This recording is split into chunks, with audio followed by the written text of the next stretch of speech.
Okay, so they've done Aliens vs. Batman versus Superman versus, I think, the Wildcats. Now they're doing the Avengers. So, like, I don't know, what other crossovers do you think might be cool for them to do? I don't know, man. Coolerbot, what do you think? How about Aliens vs. Waterworld? Yeah, okay. Okay.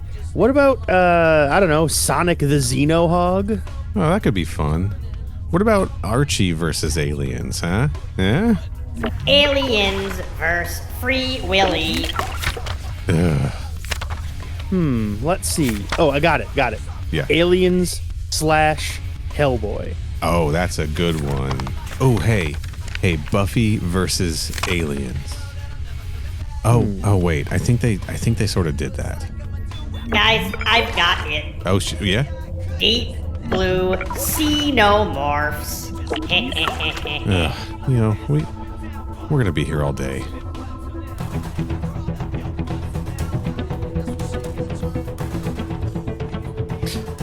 Guys, sometimes the intros are just gonna be what they are. Sometimes we gotta come up with something and there's a deadline, and so we just think of something and write it down. It's fine, guys. Don't worry about it. Welcome to Crew Expendable. I am pretty proud of Deep Blue Xenomorphs Hallstrom. And I am Incredible Rohrbacher. Get it because the Hulk is in it? That's pretty good. And we are true believers in the Alien franchise.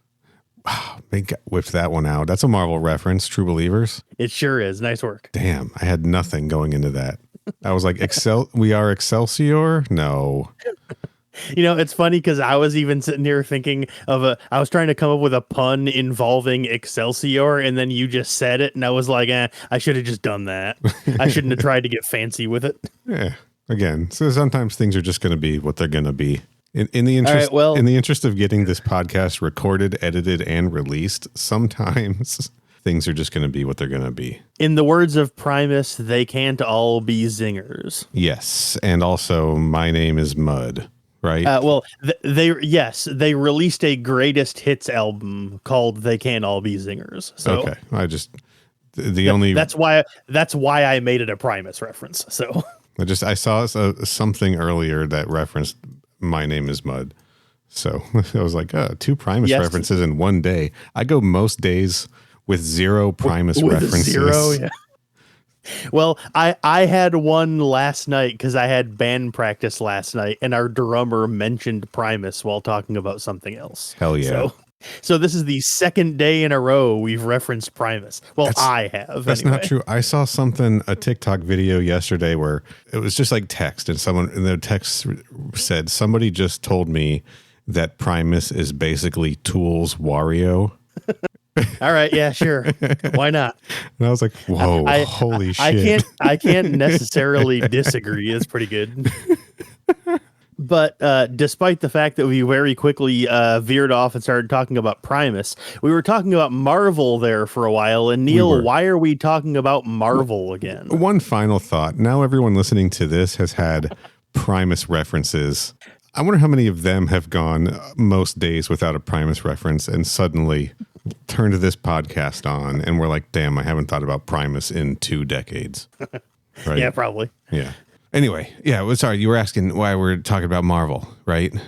Yeah, that is what I asked, yes. It is because we are finally sitting down to read Aliens versus Avengers #2. We sure the hell are. From Marvel Comics. It is. That is correct. Yes, that's why we're talking about Marvel, because it was made by Marvel, you see. It sure is. Yeah. Avengers is a Marvel property. It sure is. and they're in charge of publishing Alien stuff under their 20th Century Studios banner, right? Yeah. Uh-huh. Yeah. And people are cranky that they didn't really announce anything except, I think, an AVA4 variant cover for Alien Day. Yeah, they didn't really do much, that's for sure. No, but, here's my honest thought. I know we were having a little bit of fun talking about how they were dropping the ball. I'd rather... And we haven't read, again, disclaimer, we haven't read Paradiso. I know our friends that have read the completed Paradiso had some positive thoughts on it by the end. We don't have any thoughts on it. We don't. That's correct. I would rather Marvel take their time and put out something that's top shelf than rush out another Alien series. I'd rather them not just announce something and push something out because it's Alien Day.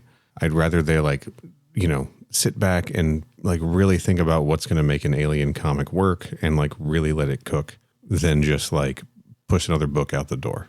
Yeah, their comics so far have had a varied track record. So yeah, hit and miss, right? We were up on Icarus and Thaw and Descendant. That's a pretty good amount of them. We were pretty up on Black, White, and Blood. Overall, we sure were. We've been up on this so far. I think you up on Black, White, and Blood a little more than me. In hindsight, I forget what I was saying at the time. But by the end of it, I was kind of this missed a little. Yeah, neither of us the one story that went through all 4 issues of it, which is called Utopia. That was the one that's Utopia. Okay, yes. We both really liked the first 3 parts, and we both definitely did not like the 4th part, but one of us liked it more than the other one did. Yes. I had a blast reading Aliens What If, despite the dumbass ending. Yeah, it was a pretty bad ending. But the dumbass ending almost made sense given the content of the book. Almost. I don't know, man. We just named a lot of Marvel comics that we kind of enjoyed. Yeah, I guess. Yeah. I mean, that's because we're not talking about the ones we didn't like. So yeah, but there's only 2. That only leaves 2 story arcs that we were kind of these kind of blew, and only one of those we were really down on. Right, the first one, Bloodlines. Although you did say that What If was the worst one you had read. That wasn't what if I mean, I know I recorded that a few months ago, but in the intervening time, I think I do still stand by my claim on that episode. The What If comic might be my least favorite thing we've covered on the show so far. Yeah, agree to disagree. People love being wrong about stuff on the internet. Well, here's the thing, man. Something's got to be at the bottom of the list. Yeah, I know. I was thinking, what was I thinking about this? I was thinking about this with something. I was ranking the Scream movies, and I put Scream 6 at second from the bottom. All right. Right. There's 6 of those, right? Yeah. I was but this movie's pretty good. I don't know why it feels wrong to put it second from the bottom, but I was but something has to be second from the bottom. Yeah, right. Sure does. Even though this is quite a bit better than the bottom, which of course is Scream 3. Everybody knows that. That is correct. Yes. Yeah. I mean, there are people out there that are shooters for 3. I'm sorry, guys. You're wrong. Scream 3 is bad. Well, see, here's the thing. I don't even think Scream 3 is that bad. I just don't think it's that good, especially compared to the other 5. But we're getting way into the weeds. My point with bringing that up was I get it. Something has to be the second worst, right? That's even correct, if it ain't that bad. Yeah, because that's the thing. Scream 3 is bad. When I say Scream 3 is bad, what I mean is it is a bad Scream movie. Sure. Scream 3 is still a better movie than 85% of all slasher movies that have ever been made. Okay. My personal mantra is the worst day fishing is still better than the best day of working. That's right. So I'll take a bad Scream movie. I'll take a bad Alien comic over a good, I don't know what over a lot of things, a lot of good versions of other things. I was waiting with bated breath to see what you were going to make the comparison item be. Over a good Malibu Street Fighter comic any day of the week. Fair enough. There we go. And Love it. mkpodquest.com to find out about that comic. Folks, go listen to it. Yeah. But we're way off. Anyway, who cares? There's our assessment. It's our show.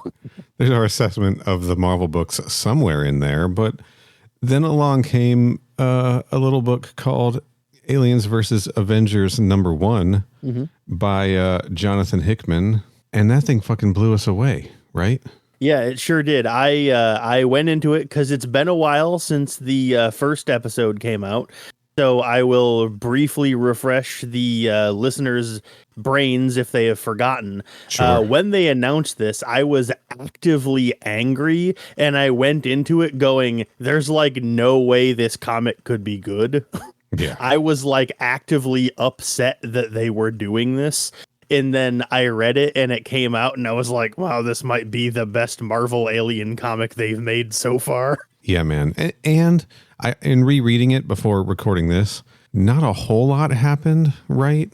I mean, not a whole lot happened. We got a whole lot in it. Not a whole lot happened, but what did happen was just so well constructed and put together that it was just like, all right, yeah, we're in for a penny, in for a pound with this book, right? Yeah, like they took a premise that I thought sucked, namely the premise of xenomorphs are going to meet the Marvel characters. Yeah. They took a premise that I thought there was no way was going to be good, and then made maybe the most compelling possible version of that idea that could exist. Yeah, man. But you take a good writer like Jonathan Hickman, who I talked about on the last episode, writes for people who know these characters and these properties already, right? Mm-hmm. Maybe not the most accessible writer for new people, isn't great at getting people up to speed on who people are and what's going on, but like writes with a deep knowledge and love for the properties. Mm-hmm. And you combine that with like a tremendous artist like Esad Ribic, and it's just a beautiful book to look at, and just everything is just well constructed. You, on the last episode, talked about how the book was like really grim, you know? It is. Yeah. I was thinking about that, and I was like, it's grim, but I think the way that Hickman pulls that off, the way he's able to write so seriously in this universe, is because he already knows that everything that's going on in this is silly, right? That's true. He knows that having a Hulk man and a Spider-Man is already silly. So he's just letting that be he's just writing a serious world where that stuff exists. Mm-hmm. And it keeps it from being too dour, right? Mm-hmm. Everything about it works is the bottom line, right? I agree. And issue 1, they've shown us like the destruction of the world. So many heroes are already dead. There's a whole bunch we don't know what happened to them, but like the Fantastic Four is dead. We watched Valeria eat it, right? Mm-hmm. The X-Men have all like left to go to Mars, except for Apocalypse. Which that scene kicks ass, by the way. Yeah, you loved it. I love Apocalypse so much. He's always been one of my goats, and the fact that they thought to toss him in made me go, oh yeah. Yes. What else? Fucking we're meeting like old heroes. Oh, the Inhumans got just like Attilan is gone, which made you very happy. Neither of us are big Inhuman fans. Baby. I am nodding victoriously right now. That is correct. Look, I love Kirby. We all know I love Jack Kirby. He did his best work, his best cosmic work at DC. Fourth World Saga is greater than anything he did with the Inhumans over at Marvel. That's just the truth. Inhumans were a rough draft. All right.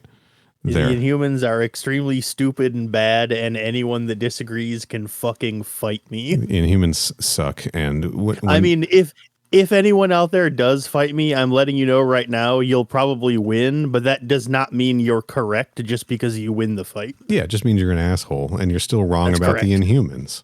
Correct. See, Neil gets it. I've been on a kick where I've been like reading old 60s Marvel stuff, and I've been trying to read old Fantastic Four, and the Inhumans crop up so fucking often, and I'm just like skipping huge chunks because I'm like, no, thank you. Yeah, anytime I've tried to read an old like 60s era Marvel comic, it has not gone very well because they're not actually that good. Yeah, I know, but they're great to look at, like 60s, 70s. You know, you get your Jack Kirby, your Gil Kane stuff, really great to look at. We're getting off topic again. Inhumans, that's fine. Inhumans, get fucked. Glad you died in this universe.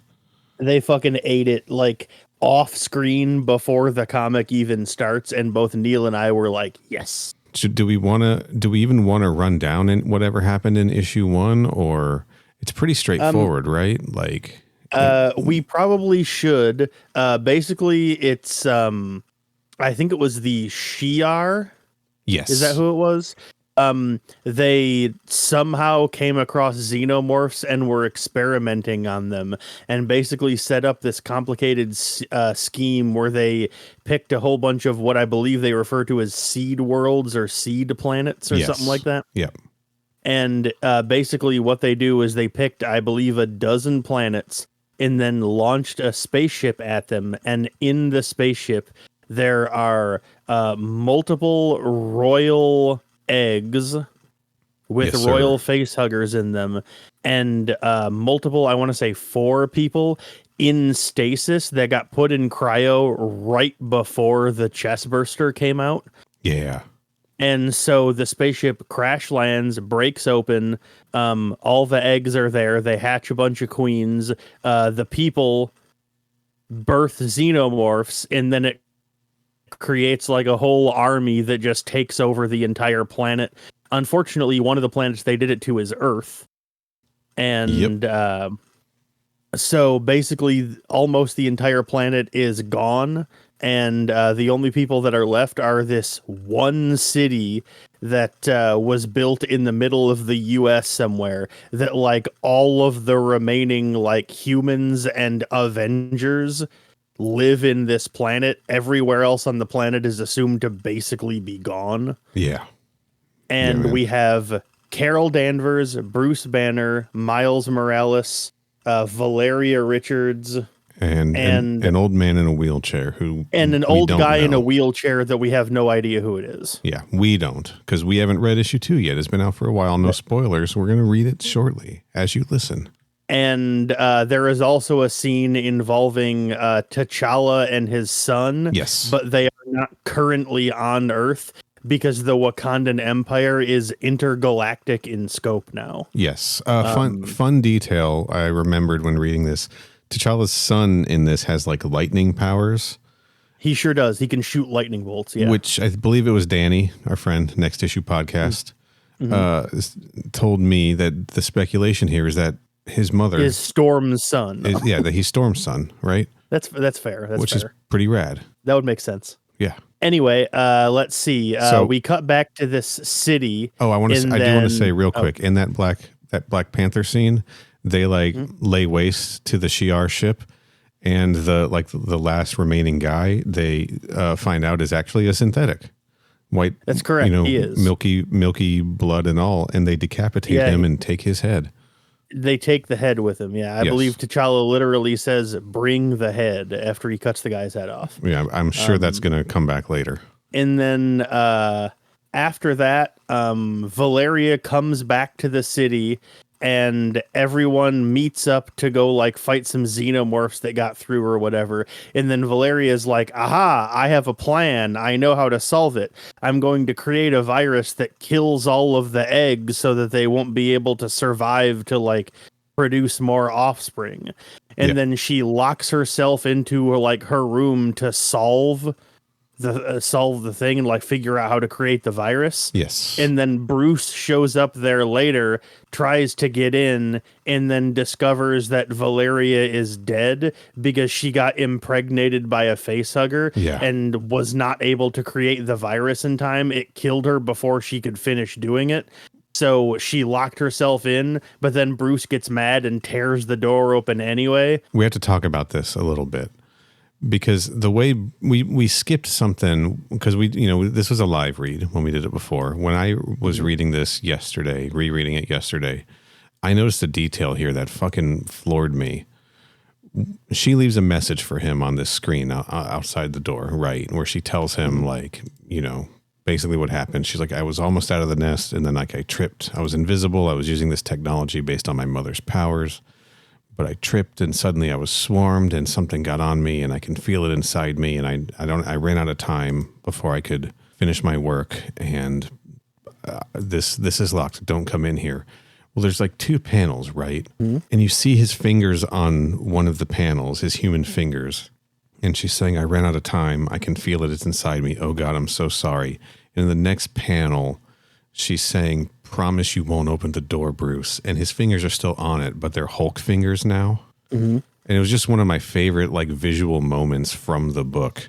Just like the split second where he's now just turned into the Hulk right before he rips the door open. And we didn't comment on it at all in the previous episode. I just wanted to touch on it here because I just loved that moment. I just wanted to just get that commentary in here. There is another moment similar to that earlier on in the book that I don't think either of us noticed at the time, and I'm saving it until right now to mention during the recap because it relies on something the recap has not actually touched on yet. Okay. Bruce rips the door open. Everyone else comes in, and by everyone else, I mean the old guy in the wheelchair, Miles, and Carol. Yeah. And they all come in, and there's a xenomorph in there. Hulk kills it. But then Miles gets attacked by a face hugger. Yes. And they're all like, oh no, Miles is dead. We can't believe it. And then his suit starts to, shimmy and dance and goof off. And then peels off and absorbs into the facehugger because turns out Miles is not Spider-Man. He's Venom and he has the symbiote. And so the symbiote gets absorbed into the facehugger, absorbs it into itself, and then climbs back onto his body and becomes the symbiote again. So now Miles has like the Spider-Man logo in like the Venom style on his chest. Yes. But it has like the same multiple legs, but it also has like the long curling facehugger tail. Yeah, fucking rules. And the reason I needed to mention that in order to bring up like how, you were talking about like, you see Bruce's hand and then you see a Hulk hand on the next panel. Yes. Earlier on in the comic, when Bruce and Miles were rescuing Valeria from the xenomorph, there is a shot where Miles is holding Valeria and swinging back down onto the ground. And if you look closely, he has an open mouth filled with sharp teeth, but it's small enough that it's really hard to notice if you're not actually looking. Yeah, dude. And they do give a very brief tip-off. Just a real very hint. tiny foreshadowing earlier on that he's not just normal Spider-Man, but it's hard to notice the first time you're reading the comic. That's very cool. Yeah. Anyway, that's the end of this issue, right? That's how issue 1 ends. Is Miles is like, what the hell, dog? Has symbiote facehugger suit, and it rules. And he's saying we got to get the hell off this planet.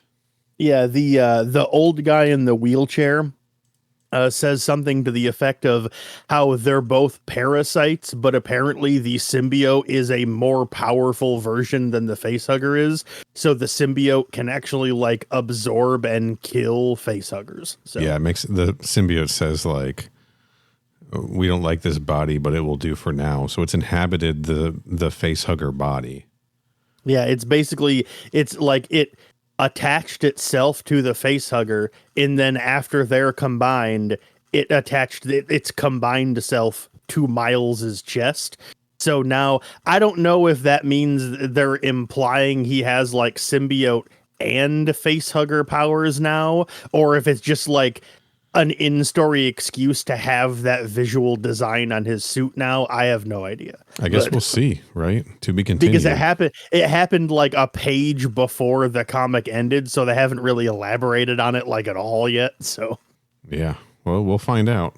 We sure will. Yeah, but now it's time to jump in to Aliens versus Avengers number 2, written by Jonathan Hickman, with art by Asad Ribic, colors by Yves Forchina, letters by VC's Corey Petit, and a main cover by Asad Ribic. Tell us about this main cover. All right, the main cover has the classic Aliens vs. Avengers logo nice and big at the top. Yes. And below that, there is a group shot of Hulk, Captain Marvel, Black Panther, Iron Man, Captain America, and Spider-Man standing in front of some open ovomorphs, and behind them there is the shadow of multiple xenomorphs standing on a rock face, kind of wiggling at them. Yes, and most importantly, the 20th Century Studios banner is yellow like the AVA logo is. So we're happy about that. Also, I'd like to point out that this is the second cover in a row that had both Captain America and Iron Man on it.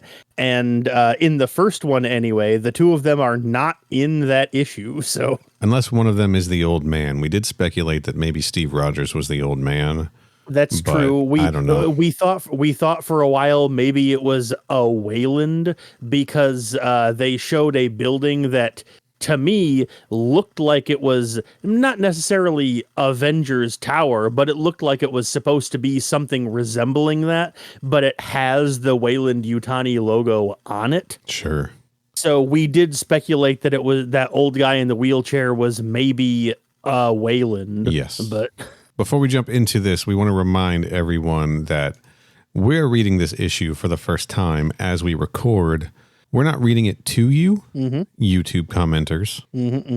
We're just reading it ourselves now. You're getting our live reactions to our first reading of Aliens versus Avengers. We're basically giving you the gist while we read it ourselves live on air. Yeah, and this is a format that we are going to complete this series with, since we already started it this way, but not a format we're going to be continuing to do with new comics, unless it's like a one-shot or something sometimes. Yeah.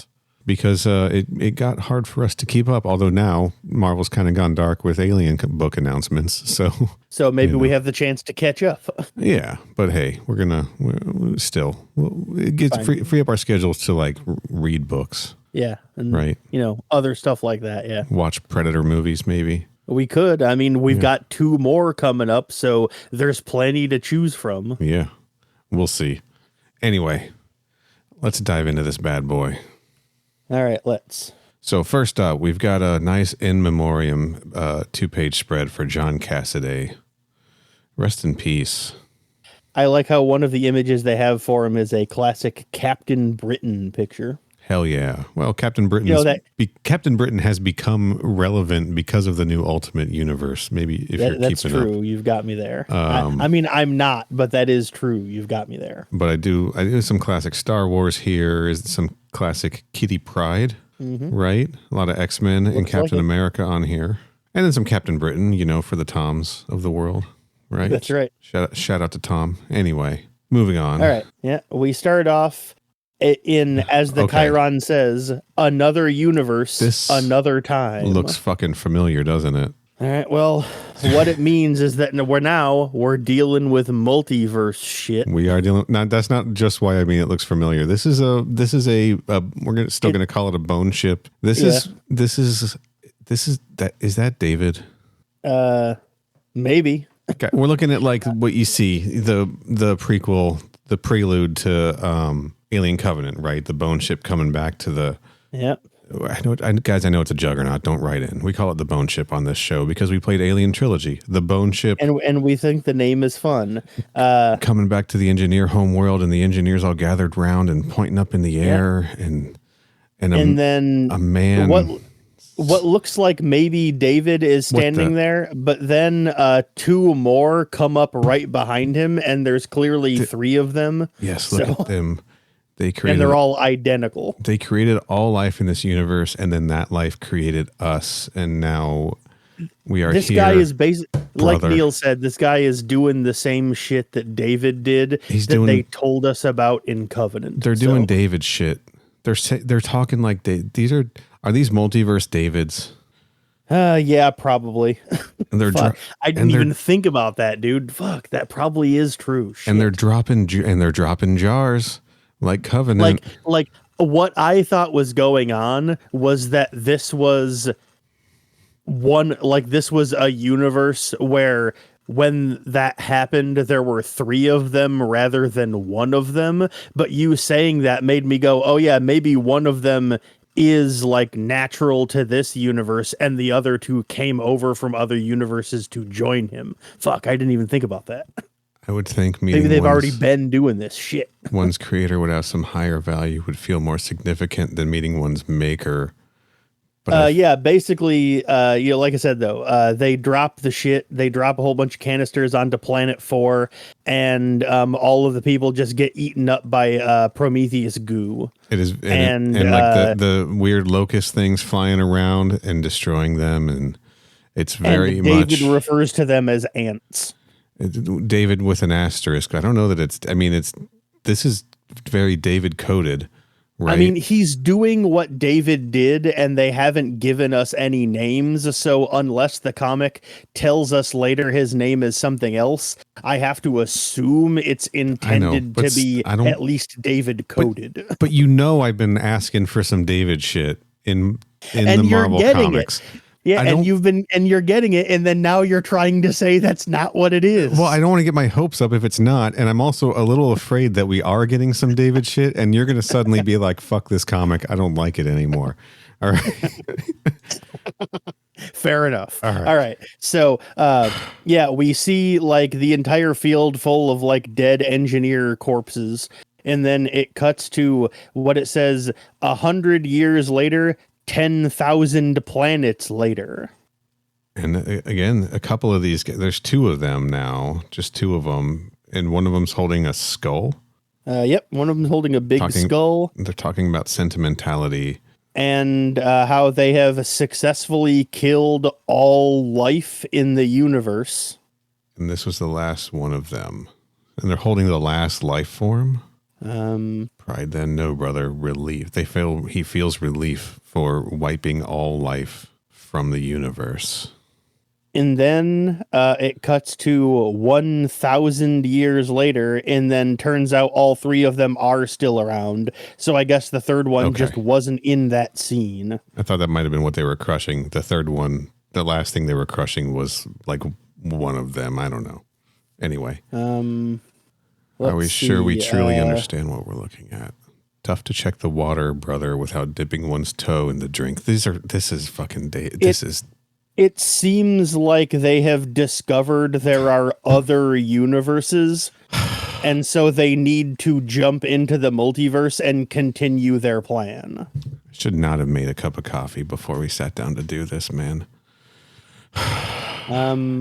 And so we see the three of them talking to each other, and then we see like a whole big group of people in spacesuits diving into what looks to be a black hole. So these may not, for too long we have been sleeping, brothers, and now we are awakened, full of purpose, with universes to cleanse. Okay, these might not be multiverse, whatever these are. These might just be like a whole bunch of David models or something, if they're Davids, right? But they have discovered other universes, and they're heading out there to do the same thing. That's what I'm saying. Like, if they're just discovering it now, then they're not like multiverse this guys, right? They're single universe this guys. My guy, it is David. God. It straight up says on the credits page, the literal first two words of the description are David 8, comma.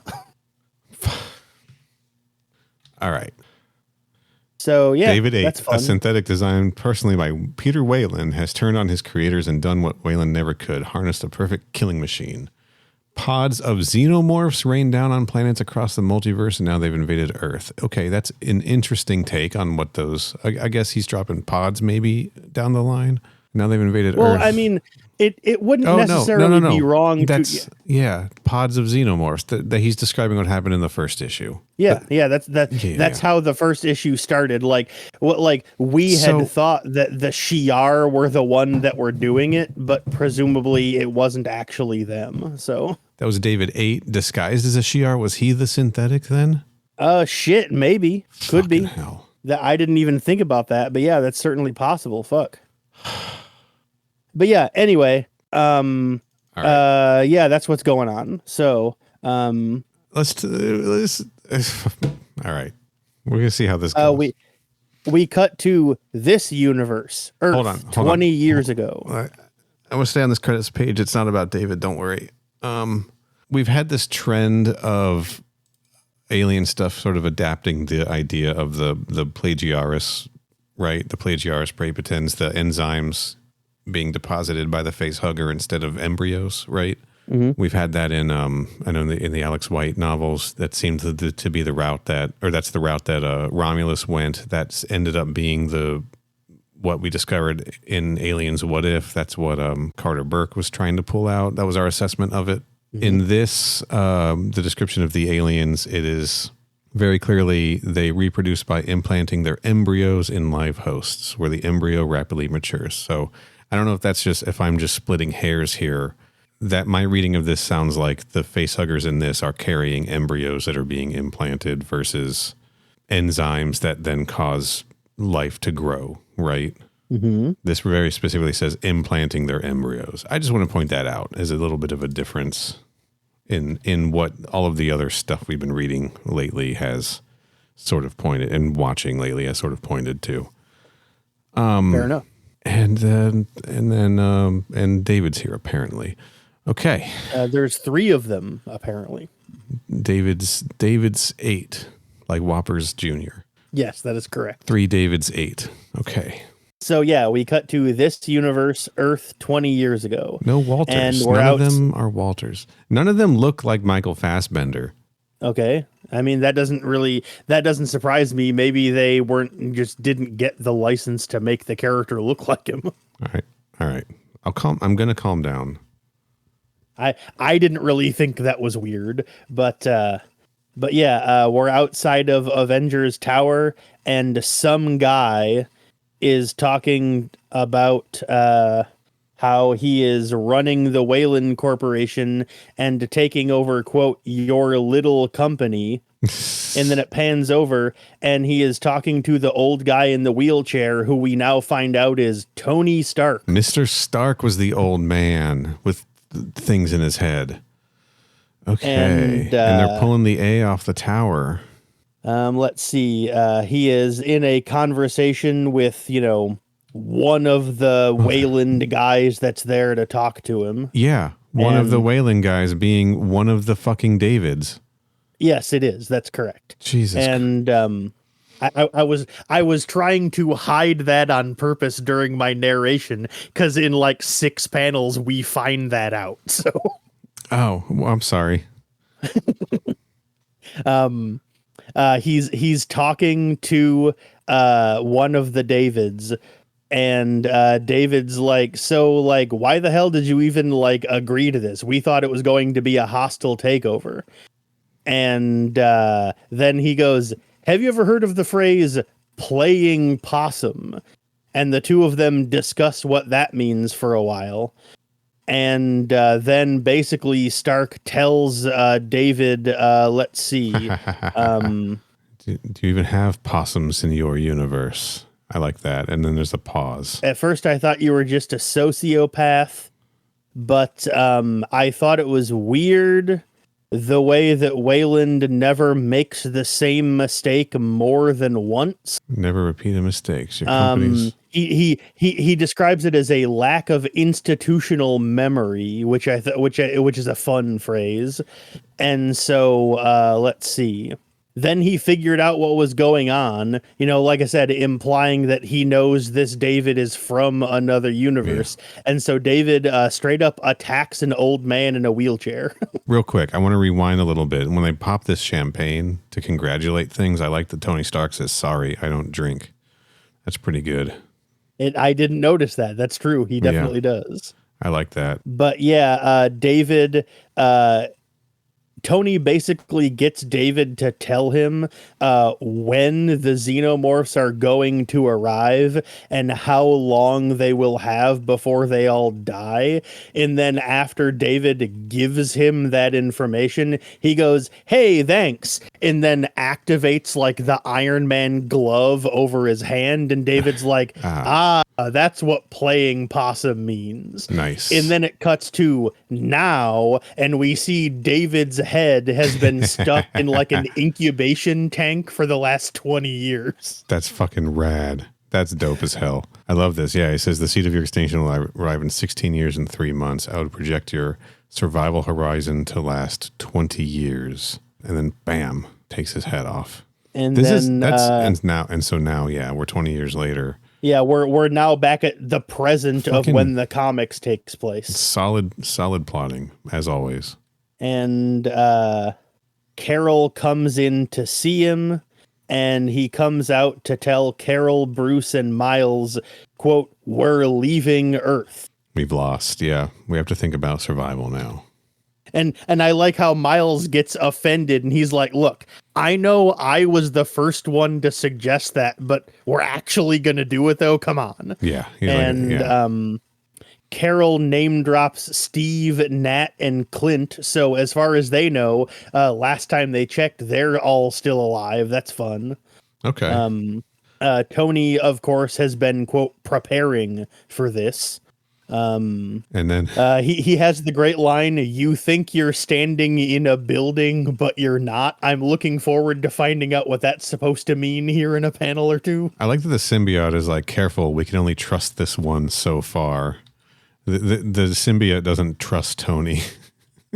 Apparently, it says here, Miles is like, "You built an escape ship out of a building?" And Carol's like, "No, he built an escape ship, then built the city around it." And then Yes. Tony's like, "Actually, you're both wrong. It's not an escape ship. It is a colony ship." That's cool. For seeding a new world. Hey, and now it's the Utopia. It's the ship from Utopia. I don't. I was going to say it's the Covenant, but yes.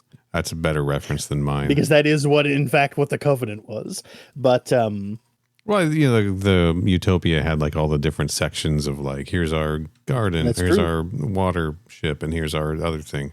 But Tony's definitely not a socialist. we also find out that living within the city walls, there's roughly 1,400 people total. And he believes that due to having, quote, advantages and experts, that should be enough as long as they don't lose anyone. This is sounding very much like Utopia. Remember, that was dealing with the issues of like It sure is. minimum viable, for populations to sustain the population and grow the society. Bruce does not look convinced. He does not. That is correct. And Tony sends Miles off to go check on everyone getting ready. And he also says, we're going to stop by Mars on the way out of the solar system to let the mutants know that we're abandoning Earth. Sorry, I love this. When Miles is like, anything I need to be looking for? And the symbiote says food. And Miles says, shut up. But yeah, they're going to stop by Mars briefly to talk to the mutants before they leave. And then Tony references the war machines with an S. Nice. And then it cuts to a shot of a whole bunch of war machine suits flying around. That's dope. Probably drones. Yeah, i.e. just like it was in Iron Man 2, the film. Yes, that is correct. Yep. Or 3 when they removed all the stakes from Tony being Iron Man by making it so that he didn't have to be in the suit ever, and the suit could just control itself. And why even be Iron Man when it could just self-drive? Makes you wonder. So let's see. Apparently he activated the war machines to collapse the walls around the city. I guess this is his plan for destroying the city now that they're leaving. Right, because they can't. They got to keep all the xenomorphs out, right? So he's like, there'll be no way in after we blow the walls. We can't afford even one of these things hitching a ride, right? And so they blow the thing open, and as Carol says, one section didn't go. And Tony's like, well, there's no failsafe, so there's only one reason ever that it wouldn't fire. Oh no. And they zoom in, and folks, it's fucking Captain America has arrived. Oh shit. Bearded. And he is old with long white hair and a beard, and he has a whole bunch of people that he's bringing in along with him. Damn it, Steve, you're late. Of course he is.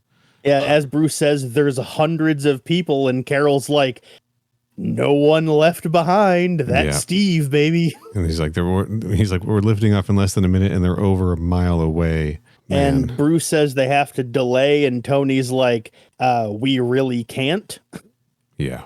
And so there is there is a shot of Tony or of Steve leading all of these people through the rubble while xenomorphs advance on them, and he sends them forward while he stays behind to fight the aliens.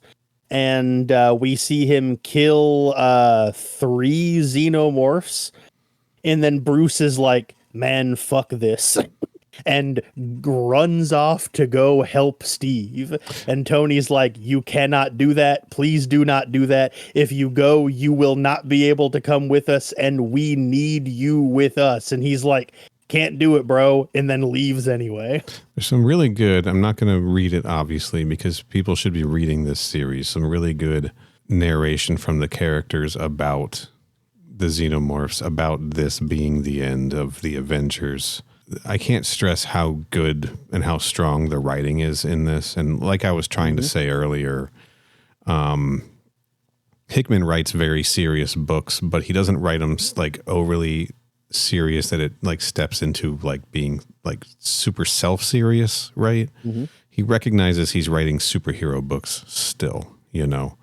He writes to the reality of the universe, sort of recognizing that the concept of the universe itself is sort of silly, you know. We're dealing with people with superpowers fighting aliens here, and a colony ship about to blast off in space to escape them.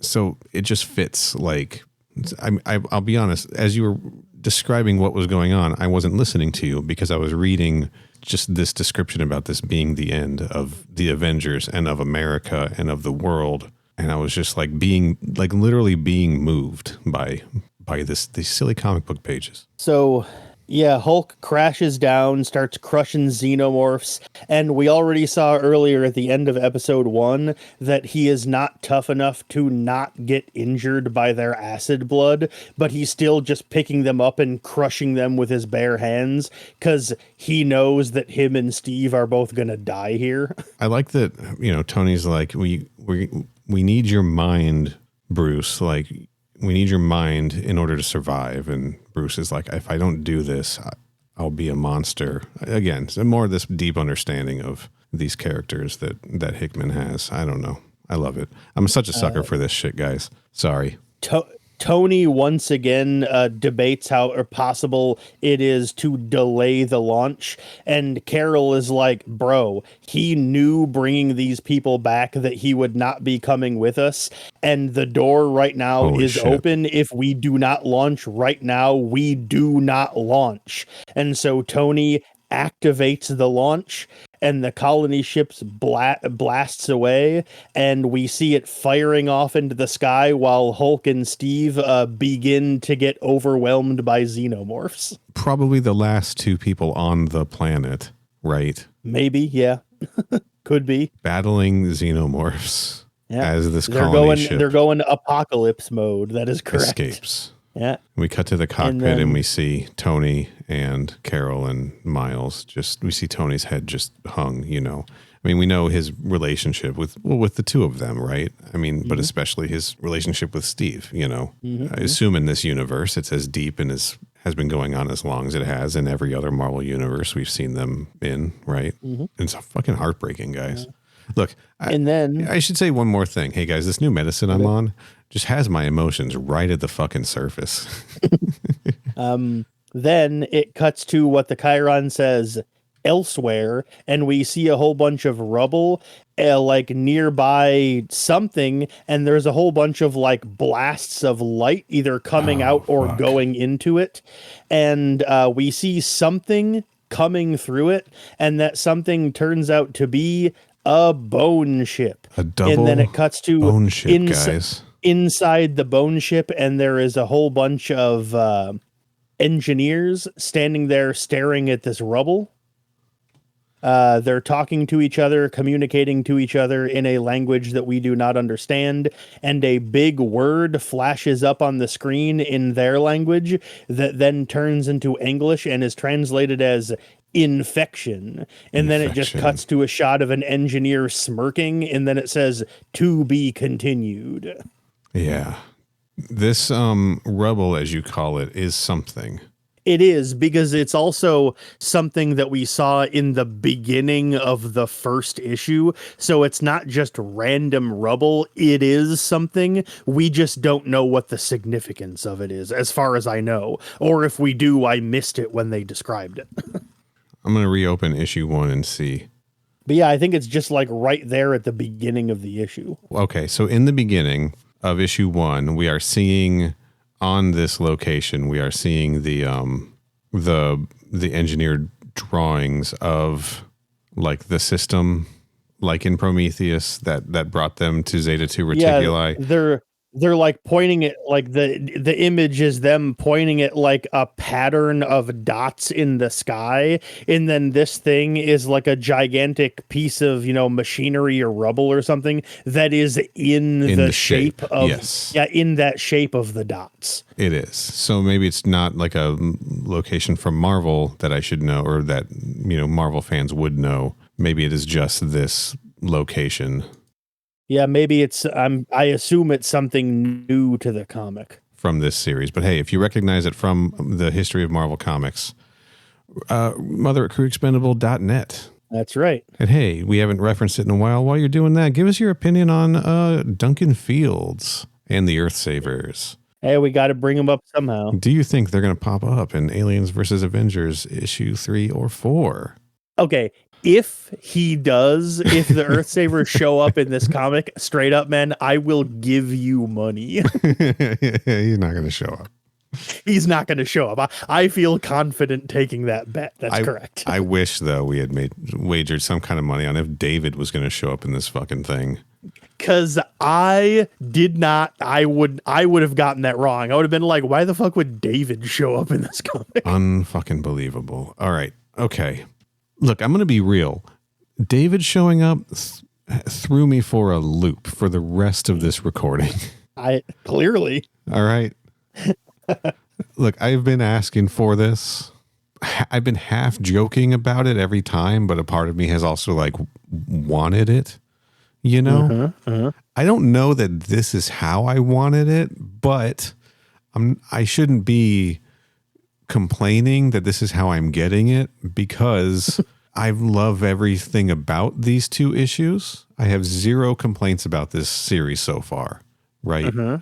The David stuff is gravy, on top of like already an excellently cooked meal, And, as I stated earlier in this episode, actually on our last episode also, where I said I've been revisiting some of the Ultimate Universe books. I've been on a major Marvel superheroes kick lately, and not just modern stuff, but revisiting 60s stuff, like I said. So I've had these characters on my mind a lot lately. So like I am feeling more of an attachment to what's going on with them than maybe I would have had we read this, I don't know, 3 or 4 months ago, when I wasn't as steeped or invested, when I wasn't spending as much time absorbing Marvel stories. I got you. If I had been in like the Marvel drought that I was in for several years, and I was reading this and I wasn't so like attached to the characters, this probably wouldn't be hitting for me as strongly as it has been. All right. But yeah, this book was really this book is so fucking good, man. And this was really like hitting me in the feels. And I was not expecting that. And I cannot just blame that on the medicine as much as I want to. My one big complaint about the comic is that Steve Rogers has a 2-page cameo in it. They bring him back just long enough to kill him off. That pisses me off, because I like Captain America a lot. Yeah. He's always been low key one of my faves, and I wish he had been in this book more. Well, we don't know that that's the end. It is very likely the end. Okay.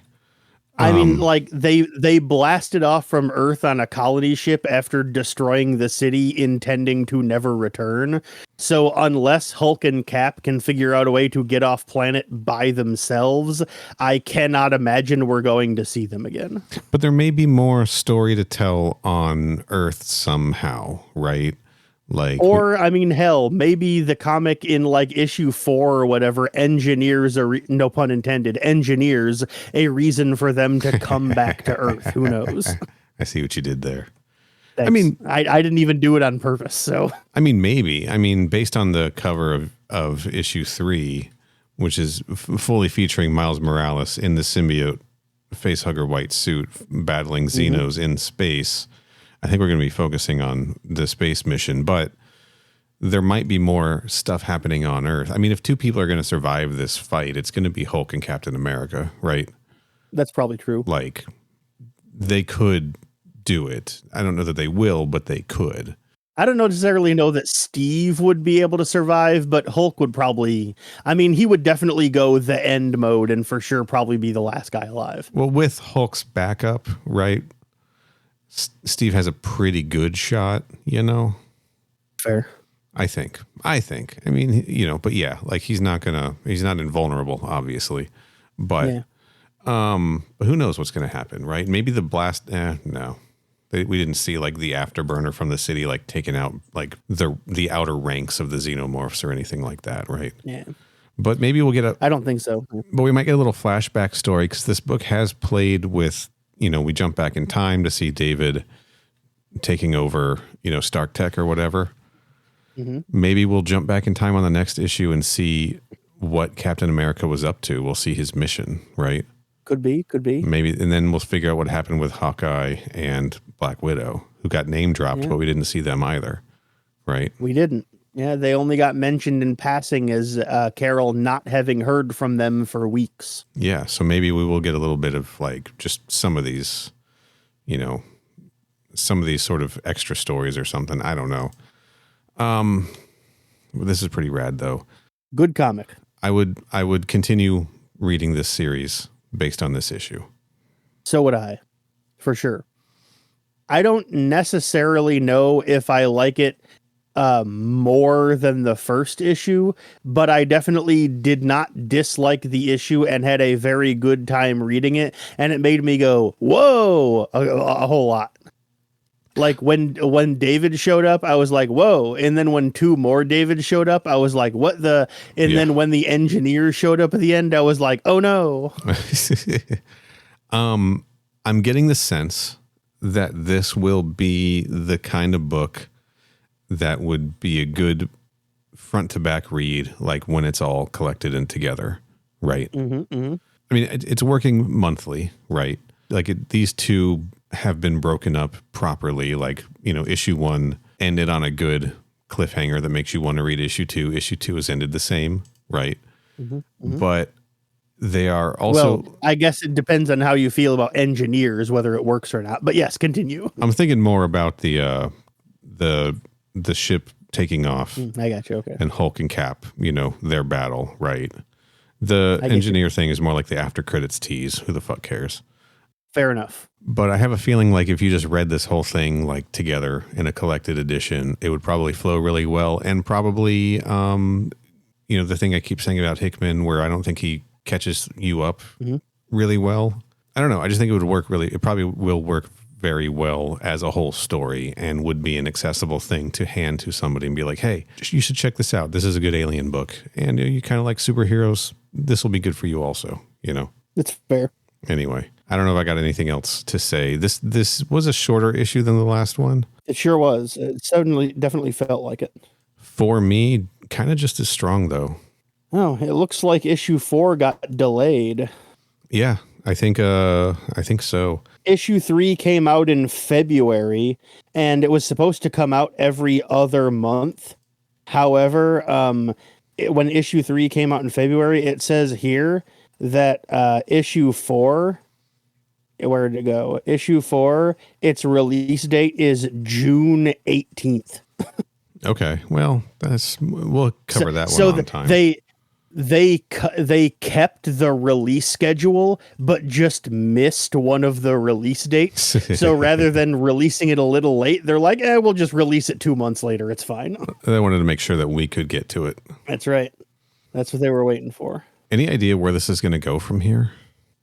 Well, let's see. Now that the engineers are here, I have a feeling that considering the scene with Apocalypse in the first one and the fact that they went out of their way to have Tony be like, oh, we're going to stop by Mars and visit the mutants. I have a feeling the X-Men are going to show up and become important characters in the second half of this series. Yeah, I think so. That's really the only guess I have as to where it's going to go, though. Yeah. I want to see the symbiote facehugger suit in action. I want to see some new spider powers, right? Yeah, we haven't really gotten that yet. Yep. Yeah, we didn't get any of that. I mean, based on the cover for 3, though, it looks like we're going to be getting some on 3. We better. But sometimes, the covers tease things that don't happen inside. Like the first issue. I guess we did technically get Iron Man. We got Tony Stark at least in the first issue. But we didn't get Captain America, right? I think he was on the cover. Yeah, he was. I believe the cover of issue 1 was Captain Marvel, Iron Man, and Captain America. So right. Yeah, I have no idea where it's going to go because they're going into space. We know that the Wakandans are out there. The X-Men are out there. There's at least another synthetic head, probably a David head out there. The Shi'ar had a plot to seed these planets. They said something in the first issue about the Skrulls. The Xenomorphs really took to the Skrulls, right? But the Skrulls don't have a home world, so it was like, we don't really have a home world. They don't have anything to seed, so but there's like Skrull Xenomorphs out there somewhere. There sure is. I want to see that so fucking badly. That sounds dope. I don't know, man. Maybe that's why they bumped the last issue because they're like, we need to add 20 more pages to this thing because we got a lot of. This comic is so good and so cool that we're going to make him wait longer to read it. But we got Davids banging around out there. We may or may not see more of them. It kind of doesn't matter if we do or not. I think they sort of serve their purpose, right? We've got but now we got engineers showing up. Although the fact that Tony does still have that David head 20 years later leads me to believe that he has it for a reason. Yeah. Yes. But who knows? We'll find out. So we got a couple David heads potentially. That's true. We got engineers. Yeah, because T'Challa has one now too. We got X-Men, we got Wakandans, we just got a lot of shit out there. And anyway, and people have already read issue 3, but we haven't. So what do you say we read issue 3 for next time? Works for me. All right, let's do it. Yeah, let's knock this out of the park. AVA issue 3 on the next episode of Crew Expendable. That's right, baby. But let's plug some shit and get out of here until then. Works for me. My handle is at CYHOBBEZ, and I'm on Twitter and Blue Sky and the PSN.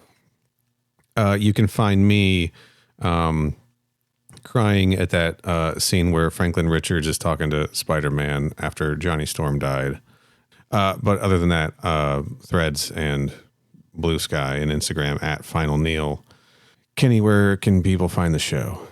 The show's Twitter account is at Crew Expendapod. The Blue Sky account is at Crew Expendable. The Instagram and Threads are both at Crew Expendable Pod. Our website is crewexpendable.net. As Neil mentioned, our email address is mother@crewexpendable.net, and our YouTube page is youtube.com/@crewexpendable. We'll be talking more AVA next time. So until then, Excelsior. Excelsior. Stay frosty. Stay frosty.